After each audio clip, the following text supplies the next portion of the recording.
نیک عورت اگر شادی شدہ ہے تو جنت میں اپنے جنتی شوہر کے ساتھ رہے گی اور شوہر کو ملنے والی حوروں کی سردار ہوگی، اور اللہ تبارک و تعالیٰ اس عورت کو ان سب سے حسین و جمیل بنائے گا، اور وہ میاں بیوی آپس میں ٹوٹ کر محبت کرنے والے ہوں گے۔ اور اگر دنیا میں عورت کے متعدد شوہر ہوں گے، یعنی عورت نے اپنے شوہر کے انتقال یا اس کے طلاق دینے کے بعد دوسری شادی کر لی ہو، یعنی اس عورت نے 2 یا اس سے زیادہ شادیاں کی ہوں، تو وہ جنت میں اپنے کسی شوہر کے ساتھ رہے گی۔ اس بارے میں مختلف روایات اور اقوال موجود ہیں کہ ایسی عورت کو اختیار دیا جائے گا کہ جس کے ساتھ اس کی شادی موقوف ہو اس کو اختیار کر لے، یا وہ عورت آخری شوہر کے ساتھ رہے گی۔ اس بارے میں حضرت ابو درداء رضی اللہ تعالیٰ عنہ سے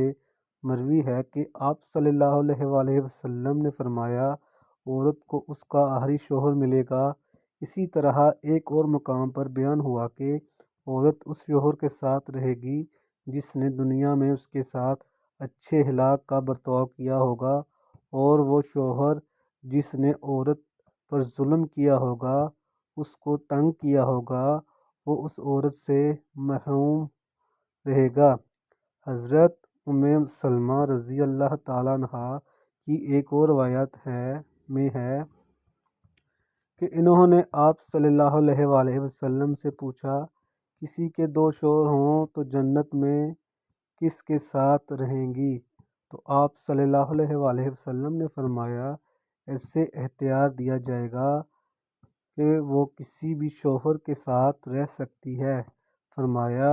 جس نے دنیا میں اس کے ساتھ اچھے اخلاق کا برتاؤ کیا ہو، اور وہی اس کا جنت میں شوہر ہوگا۔ ام سلمہ رضی اللہ تعالیٰ عنہا اچھے اخلاق والی دنیا اور آخرت کی بھلائی لے گی، اور اگر عورت کنواری یعنی اس کا اس کی شادی سے پہلے انتقال ہو گیا ہو یا شادی شدہ ہو تو لیکن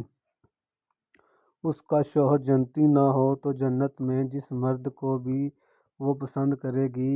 اس کے ساتھ اس کا نکاح ہو جائے گا، اور اگر موجودہ